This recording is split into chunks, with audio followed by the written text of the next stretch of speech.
केजरीवाल के एक और मंत्री हुए कोरोना पॉजिटिव। राजेंद्र गौतम ने खुद ट्वीट करके दी है जानकारी। सीमापुरी से विधायक हैं राजेंद्र गौतम।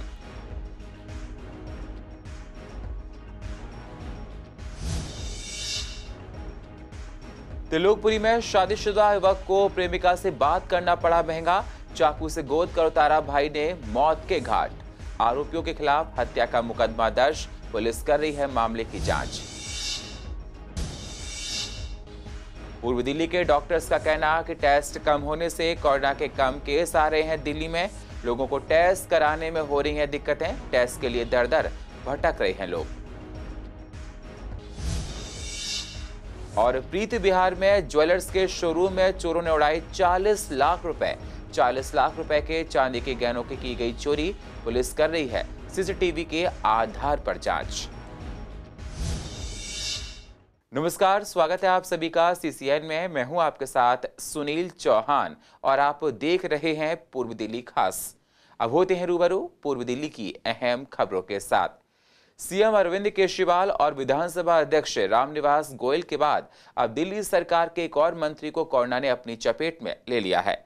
दिल्ली में चल रही कोरोना की तीसरी लहर के दौरान आप सरकार में समाज कल्याण मंत्री राजेंद्र पाल गौतम भी कोरोना की चपेट में आ गए हैं। गौतम ने खुद ही इसकी जानकारी दी है। मंगलवार को ट्वीट करके उन्होंने कहा कि मैं कोविड-19 से पीड़ित हूं और उन्हें होम आइसोलेशन में हूं। उन्होंने अपने संपर्क में आए लोगों से अपना टेस्ट कराने का अनुरोध किया है। उन्होंने ट्वीट में बताया कि मैं पिछले 4 दिनों से हल्के बुखार और खांसी की वजह से होम आइसोलेशन में था। सोमवार को कोविड टेस्ट किया और रिपोर्ट पॉजिटिव आई है। हालांकि अब वे बेहतर महसूस कर रहे हैं। इससे पहले दिल्ली के मुख्यमंत्री अरविंद केजरीवाल भी 4 जनवरी को कोरोना से पीड़ित हो गए थे। इसके बाद शाहदरा के विधायक और विधानसभा अध्यक्ष रामनिवास गोयल को भी कोरोना हुआ। ये इत्तेफाक की बात है कि रामनिवास गोयल और राजेंद्र गौतम दोनों ही साथ लगते विधानसभा इलाके के विधायक हैं। गौतम सीमापुरी से विधायक हैं। अब केजरीवाल मंत्रिमंडल में शायद ही ऐसा कोई मंत्री नहीं बचा जिसे कोरोना ना हुआ हो। डिप्टी सीएम मनीष सिसोदिया, स्वास्थ्य मंत्री सत्येंद्र जैन, पर्यावरण मंत्री गोपाल राय भी पिछली लहरों में कोरोना पॉजिटिव हो चुके हैं।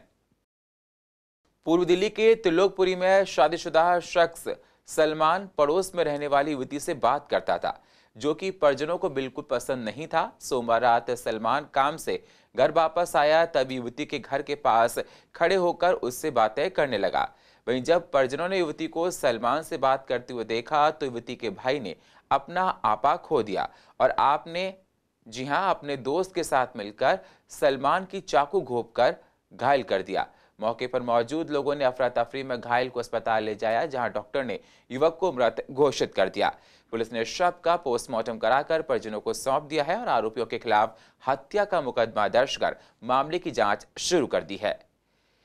मैं बहन हूँ उनकी, वो मेरे छोटे भाई हैं। सर, वजह तो ये है, लड़की काफ़ी टाइम से ही ना जो हमारे भाई के पीछे पड़ी हुई थी, काफ़ी 4-5 साल से शादी करना चाह रहे थे हमारे भाई से। हमारे भाई ने रिस्पांस नहीं दिया बिल्कुल भी, ठीक है। तो वो उस रंजिश में उसने आकर के हमारे भाई का 3 लड़कों के साथ मिल गया। अपनी छोटी बहन फरीना और उसका भाई है अड्डू, समीर, अब्बास, ये सब 4 लड़के हैं सर। इनके साथ मिलके उन्होंने कल हमारे भाई को पहले मारा। उन्होंने 3 लड़कों ने मिलके मारने के बाद सर उस वक्त जब उसका सर फूट गया, वो घर भागा बचाव के लिए अपने, तो सर उसे घर में से खींच के ला करके उसके चाकू मार दिया सर। इतना सर वो 1 साइड लव था उनका, 1 साइड लव था। रिस्पॉन्स नहीं दिया तो उस रंजिश में आके शादी हो गई हमारे भाई की। हमने शादी कर दी, ठीक है। उसके छोटे छोटे बच्चे हैं 2। अब वो उससे बर्दाश्त नहीं हुआ कि इसकी शादी हो गई और मुझे अपनाए नहीं। वो अब भी ये चाह रहा है, क्यों कह रही है परसों भी, कल रात भी, कि तू उसे तलाक दे दे, मुझे रख ले। दिन प्रतिदिन कोरोना के केसों में गिरावट देखने को मिल रही है। वहीं दूसरी तरफ कोरोना टेस्ट में भी भारी कटौती दर्ज की गई है। अब लोगों के मन में आशंका बनी हुई है कि क्या वाकई कोरोना के केस कम हो रहे हैं या फिर टेस्ट कम होने की वजह से कोरोना के केसों का पता नहीं लग पा रहा है। आखिर सच्चाई क्या है, इसी खबर का जायजा लेने के लिए हमारे संवाददाता मोहित शर्मा ने 2 पार्टियों के डॉक्टर से बात की। कांग्रेस नेता डॉक्टर नरेंद्र नाथ ने दिल्ली सरकार पर निशाना साधते हुए कहा कि सरकार टेस्टिंग के आंकड़े छुपाना चाहती है और जनता को गुमराह करने का काम कर रही है। साथ ही कहा कि दिल्ली के स्वास्थ्य मंत्री ने कि अब लगातार मामले घटते हुए दिखाई दे रहे हैं, जो कि अच्छे संकेत हैं। लेकिन ऐसा कुछ नहीं है। स्वास्थ्य मंत्री आंकड़ा छुपाने का काम कर रहे हैं। वहीं बीजेपी नेता डॉक्टर वीके मोंगा ने आईसीएमआर की गाइडलाइन का जिक्र करते हुए कहा कि सीटी स्कैन और महंगे ब्लड टेस्ट काफी गंभीर मरीजों और ज्यादा जरूरी होने पर ही करवाने को कहा था। टेस्टिंग कम होने की वजह से ही कोरोना के केस कम हो रहे हैं। देखिए, मैं ये कहना चाहता हूँ, सरकार को इस समय आंकड़े छुपाने की जरूरत नहीं है। आंकड़े बिल्कुल सही आने चाहिए। अगर कोविड का कोई पेशेंट है तो उसको टेस्ट कराने में इनको क्या दिक्कत है? और जो टेस्टिंग इन्होंने कम की है, मैं समझता हूँ सरकार आंकड़े छुपाना चाहती है, जनता को गुमराह कर रही है। और पूरे टेस्टिंग, मैं तो कहता हूँ दिल्ली में रोज़ाना 1 लाख से भी ज़्यादा टेस्टिंग होनी चाहिए। मतलब ये इस तरीके से ग्राफ कम नहीं होगा, और नहीं तो क्या होगा, फरवरी के अंदर फिर कोविड पीक पे होगा, तीसरी लहर और तेज़ी से बढ़ जाएगी। इसलिए टेस्टिंग कराएं। और सरकार, जो सत्येंद्र जैन इनके हेल्थ मिनिस्टर हैं, ये आंकड़े छुपाने के लिए सब ये कार्रवाई कर रहे हैं, जो कि गलत है। कोविड की टेस्टिंग है वो काफ़ी पिछले 5 दिनों में काफ़ी कम हो गई। इसका एक कारण तो ये है कि Indian council of medical research, जिसको बोलते हैं आईसीएमआर, उसने एक गाइडलाइन दी 5 दिन पहले कि एसिम्प्टोमेटिक केसेस जो विभिन्न स्थानों पर लाइन लगाकर अपना टेस्ट करवा रहे हैं उनको ज़रूरत नहीं है।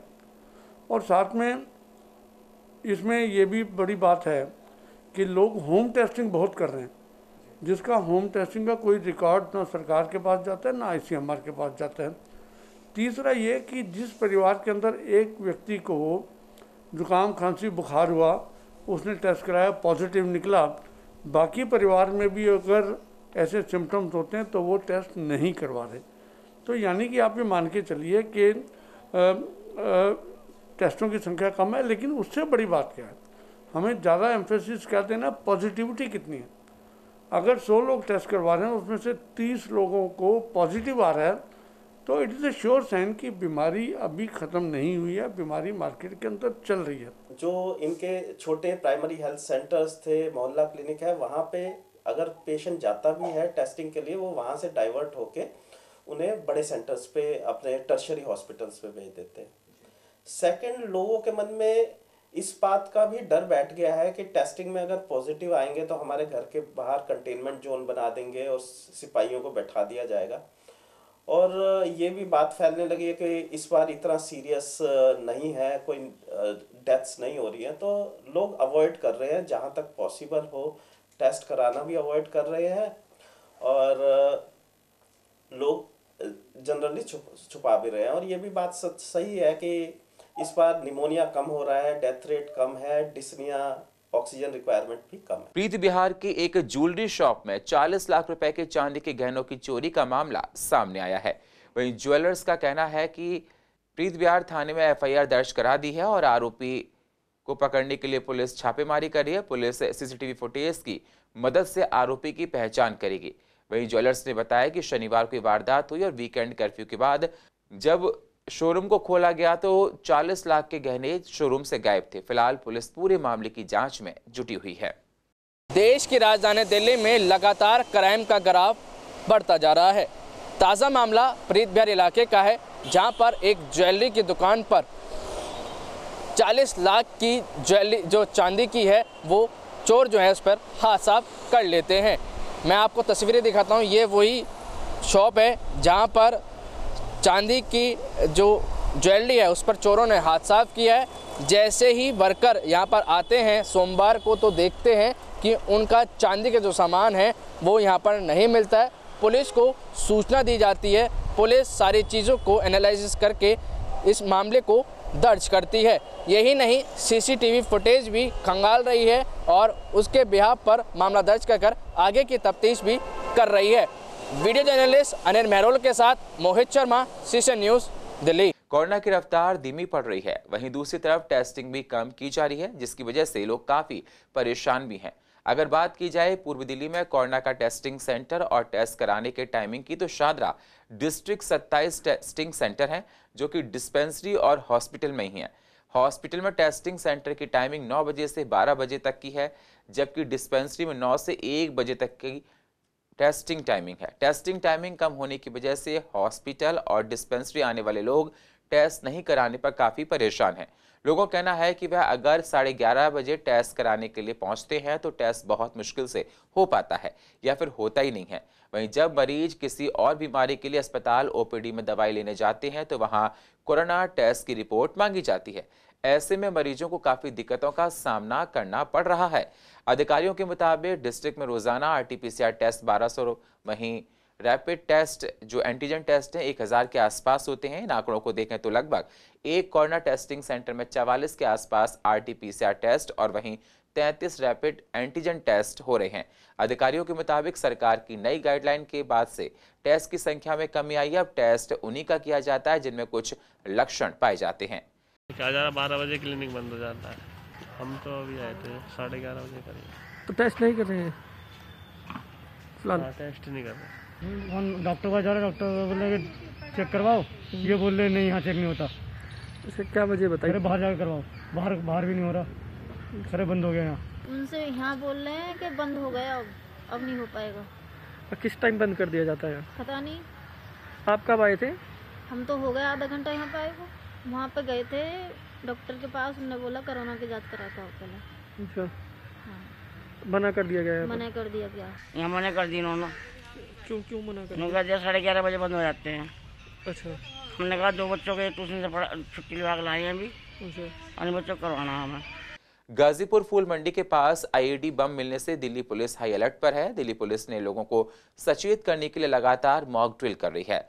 वहीं क्रॉस रिवर मॉल पर भी पुलिस ने लोगों को सचेत करने के लिए मॉक ड्रिल किया, जहां PCR को 3:47 पर कॉल मिली थी कि एक बम ब्लास्ट हुआ है जिसमें 5 लोग घायल हैं। उनको पास के ही अस्पताल में एडमिट कराया गया। वहां पर तमाम पुलिस वाले और फायर विभाग और तमाम सिक्योरिटी एजेंसी टीम भी तैनात थी। देखेंगे तो सभी सिक्योरिटी एजेंसीज पुलिस के जो हमारे जिनको पहुंचना चाहिए मौके पे, SHO, MPV, ACP, DCP सब टाइमली पहुंचे हैं। और जो अदर सिक्योरिटी एजेंसीज हैं लाइक फायर ब्रिगेड, एम्बुलेंस, इनकी तरफ से भी बहुत अच्छा रिस्पांस मिला है और ये लोग भी टाइमली पहुंचे हैं, विच शोज़ कि सभी लोग अलर्ट हैं और सभी लोग 26 जनवरी के मद्देनज़र तैयार हैं कि किसी भी तरह की कंडीशन में हम लोग एक क्विक रिस्पांस दे सकें और सिटीजन्स को अच्छा रिस्पांस टाइम मिल सके। आनंद विहार की कॉल में 5 लोगों के जख्मी होने की मॉक ड्रिल है। मेन चीज़ था रिस्पांस टाइम जो कि अच्छा है। गणतंत्र दिवस में इस बार दिल्ली की झांकी नहीं दिखाई देगी। परेड में शामिल होने वाली झांकियों को चयन करने वाली केंद्र सरकार की समिति ने दिल्ली की झांकी को इसमें शामिल नहीं किया है। इससे पहले भी दिल्ली की झांकी गणतंत्र दिवस पर दिखाई नहीं दी।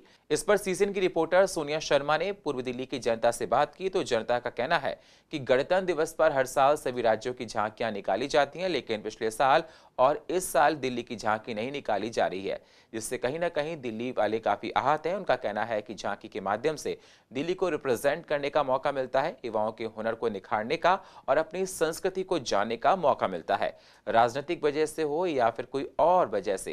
लेकिन दिल्ली की झांकी ना निकलने से दिल्ली की जनता काफी आहत है, उन पर काफी असर पड़ा है।